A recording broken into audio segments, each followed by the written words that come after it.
지수 전부 다 이 삼성전자 때문에 눌리고 있는 부분입니다. 야, 재밌는 게 금요일마다 누른다.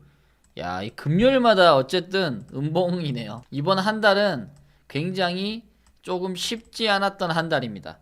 오늘이 28일 11월의 마지막 거래일이죠. 마지막 처음은 굉장히 핫했던 부분인데 마지막은 시장을 많이 눌렀어요.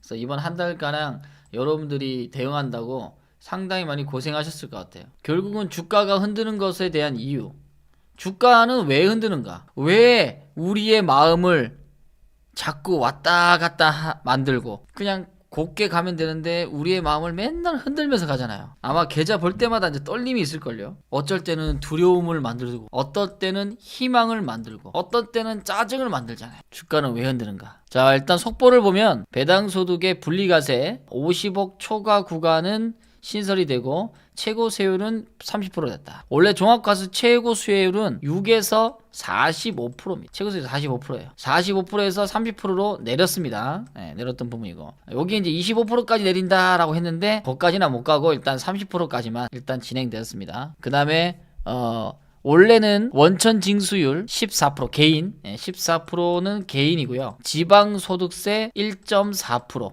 1.4%에서 총 15.4%를 우리가 올해까지 배당 세율 부분에서 뗐단 말이죠. 100만원 받았으면 100만원에 대한 15.4%를 떼고 배당 소득, 이자 소득을 냈습니다. 근데 이게 이제 바뀌어서 14%죠. 2천만원이 넘지 않은, 이제 종합소득세가 이제 2천만원 배당 소득 넘으면은 이제 뗀다는 거고, 2천만원 넘지 않은 부분에서는 14%, 이하는 14%로 한다. 요게 이제 없어진 거죠. 내린 거지. 내렸다. 개인들은 사실상 크게 상관없어요. 그러니까 우리의 배당은 소득은 조금 이제 내린 건데 우리가 원하는 건 그게 아니고 대주주의 여건이 많이 내려서 배당의 혜택을 받을 수 있다. 세금을 덜 내게끔 하면 우리나라의 시장 전체적으로 배당률을 좀 높일 수 있는 여건이 좀 생길 수 있다. 라는 거죠. 그러니까 이걸 막는 거지. 연말마다 12월 달에 배당 소득 때문에 어쩔 수 없이 대주주는 매도를 하고 배당 소득을 안 걸리기 위해서, 세금이 세니까 안 걸리게끔 하고 도망간다는 거죠. 도망갔다가 다시 막 배당락 맞을 때 그때 이제 막 샀단 말이죠. 그런 걸 없애기 위해서는 이게 필요하다는 거죠. 그래서 어쨌든 배당 소득과 분리과세는 진행이 됐다는 게 뭐 25% 나면 더 좋겠지만은 분리과세 부분들이 진행됐다는 자체가 조금 변화됐다. 그래서 상법 개정에 대한 것들이 계속적으로 진화하고 있는 상황이다 라는 것을 우리가 인지하면 됩니다. 자, 그러면 우리가 세력의 입장에서 보는 관점이 있을 거고 우리가 개인 투자자 입장에서 보는 관점이 있을 겁니다. 다 다르겠죠? 세력의 입장에서는 돈을 쓰는 입장이고요. 우리도 돈을 쓰지만 우리는 그들의 짜여진 판에 조금씩 달려들면서 그들의 판에서 조금이라도 이익을 챙기려고 대기하고 있는 사람이죠. 그러면 여기에서 흔드는 부분들은 사실상 우리가 심리적 부분이 상당히 많습니다. 그래서 개인 투자자들은 경험이 많은 분들은 주가의 폭락 부분들을 대응할 수 있는 에너지가 있을 거고 힘이 있을 겁니다. 그럼 그들은 과연 이렇게 폭락했을 때 왜 샀을까? 주가는 계속 빠지지 않는다 라는 경험이 있을 거고요. 그 경험에서는 주가가 더 빠지지 않는다면 어떤 기업에서 좀 더 이익이 나는 기업들, 이런 기업들에서 반등은 빨리 나오겠네를 알고 있다는 거죠. 포기하지 않고 손절하지 않고 더 살 수 있는 용기가 있다는 거지. 대형주로 해야 좀 더 쉽습니다. 중소형주 가지고 비중을 많이 간다? 그러면은 잘못하면 물려가지고 움직이지도 못하고 그냥 그 자리에 가만히 있을 수 있단 말이죠. 지금 현 시장을 얘기하는 겁니다. 물량을 소화해 줄 수 있는 주체, 이 주체가 중요하다. 오늘 보니까 조선주 많이 흔들죠. 그 다음에 현대중공업 마찬가지. 현대중공업 지난번에 얘기했죠. 조선주는 단기간에는 바로바로 빨리빨리 올라가기가 쉽지 않다. 에이펙 정상회담 나오고 그리고 핵 잠수함이 나왔기 때문에 이 국뽕에 찬 투자자들, 늦게 참여하는 투자자들이 신용 쓰고 막 따라 붙으면 뒤에서는 눌린단 말이지. 실적이 좋은데요. 그래서 26년도 실적까지는 다 좋아요. 그게 미리 선 반영돼서 그런 거예요. 조선주 많이 갖고 있는 분들. 그래서 뭐 조선 기자들도 마찬가지고 중공업도 마찬가지예요. 그래서 오늘 조선주들이 좀 다 특히나 한화원션은 더 많네요. 이 소화하는 물량이 필요한 거예요. 물량의 소화를 하고 난 다음에 가볍게 만든다는 거예요. 뭐 개인들의 물량만 털어낸다. 꼭 그런 건 아닙니다. 왜냐면 기관에 대한 공매도도 있기 때문에 그래요. 예, 공매도도 있죠. 그 다음에 신용 규모도 있죠. 그리고 단기간에 올라왔던 누군가는 차익 실현의 물량이 있다는 거죠. 왜냐면 이 큰 종목도 시가총액이 뭐 2조 6천억짜리는 개인뿐만 아니라 여러 군데 기관들이 다 들어오죠. 뭐 펀드에서도 들어올 수도 있고 외국계 계열도 있고 우리나라 뭐 연기금도 있고 뭐 각자 뭐 미래에서도 있고 다 있겠죠. 분명하게 바닥권에서는 먼저 산 업체들이 있을 거예요. 그들이 만약에 포트를 1년 내에 자주 바꾸는 어떤 기관들이 있을 수 있겠죠.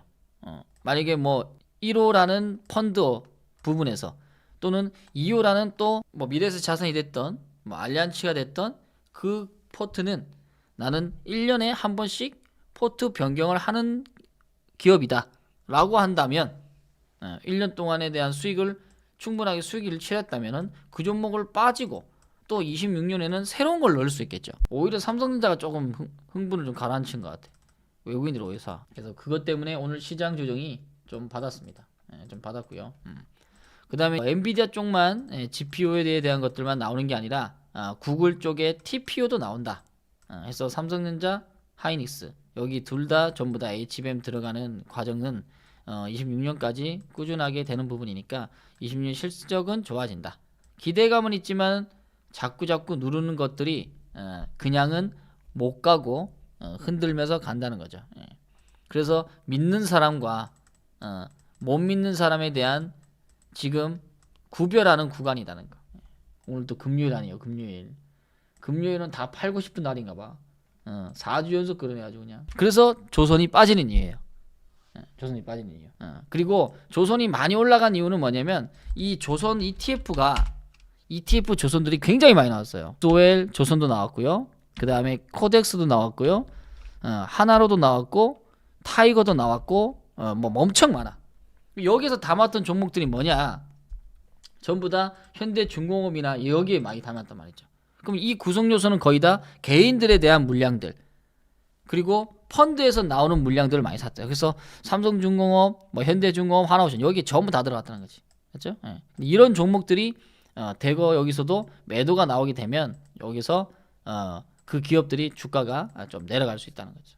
이런 형태가 지금 나오는 거죠. 그러니까 이익을 깔고 가는 분은 괜찮아요. 근데 이익을 뺏기는 것도 문제죠. 방산은 이제 빠이빠이죠. 지난주 뉴스 뭐 나왔어? 조선 반도체 그 다음에 조방원 반도체가 원전이 빠지고 반도체 나왔잖아요. 근데 지금 조선 반도체 다 지금 다 조정받는다. 방산하고 이렇게 되면 이제 한 업종이 조금 쉬면 다른 업종에서 움직일 수 있다는 거죠. 이제 다른 업종에서 주도주가 나오는 거야. 새 주도주가 힘 있는 종목들이 나오는 거죠. 이제 변화를 준다. 오늘 엘리베이터가 올라왔네요. 지난번에 현대 엘리베이터 한번 얘기를 드린 것 같은데 이거 배당 때문에 여기서 얘기했던 부분인데 오늘 현대 엘리베이터 뭐가 나왔냐면은 대규모에 대한 배당. 제일 중요한 거는 상법 개정이 됐지만 그 개정에 따라서 움직이는 기업이 있고 움직이지 않는 기업이 있겠죠. 그러니까 적절하게 잘 법에 따르고 변화하는 기업. 왜 개정을 합니까? 배당도 안 하고 기업에다가 이익금만 유보금만 계속 쌓아놨는 그룹들. 주가 부양도 하지 않고 결국은 자기네들이 그 돈을 전부 다 조금씩 또 우회 상장해서 하는 부분들 이런 거를 막기 위해서 하는 거거든요. 그러면 결국은 투자했던 주주에게는 무엇이 돌아가는가? 직접적으로 우리가 받는 거는 배당이에요. 배당 또는 주가 상승이죠. 배당을 안 주더라도 주가 상승만 잘 하면 우리는 땡큐라는 거야. 그로 인해서 기업들이 올해 배당을 늘리는 종목들은 배당을 늘리는 기업들은 외국인이 관심 가져야 안 가져요? 관심 가진다는 거지. 우리가 역사적 부분이나 또는 현재에서 우리가 무엇을 지향할 수 있는지를 봐야 되죠. 자, 기업은행의 연간 재무제표를 한번 봅시다. 일단은 적자가 하나도 없어요. 그리고 은행은 지금 이자놀이에서 돈을 잘 벌고 있습니다. 증권주도 마찬가지예요. 증권주 지금 신용 쓰니까 그 이자에 대한 부분이 점점 늘어나죠. 그러니까 최대 이익을 지금 가져가고 있는 겁니다. 증권사도. 그래서 배당을 얘네들은 많이 줄 수밖에 없어. 오늘은 긍정하기 위해서 부정하라. 긍정을 하려고 하는데 왜 부정을 하라 그러지? 순종하느니 차라리 절망하라. 니체는 기존의 낡은 가치에 무조건 순종하느니 차라리 절망하라고 외친다. 이것도 그 역발상이지. 니체에게 절망은 또 다른 긍정이다. 철저히 절망하라는 말은 철저히 부정하라는 의미다. 과거를 확실하게 부정해야 미래를 새롭게 긍정할 수 있다. 과거에 내가 잘못했던 부분에 대한 것들을 깨우치고 부정해야 새로운 나를 태어날 수 있다.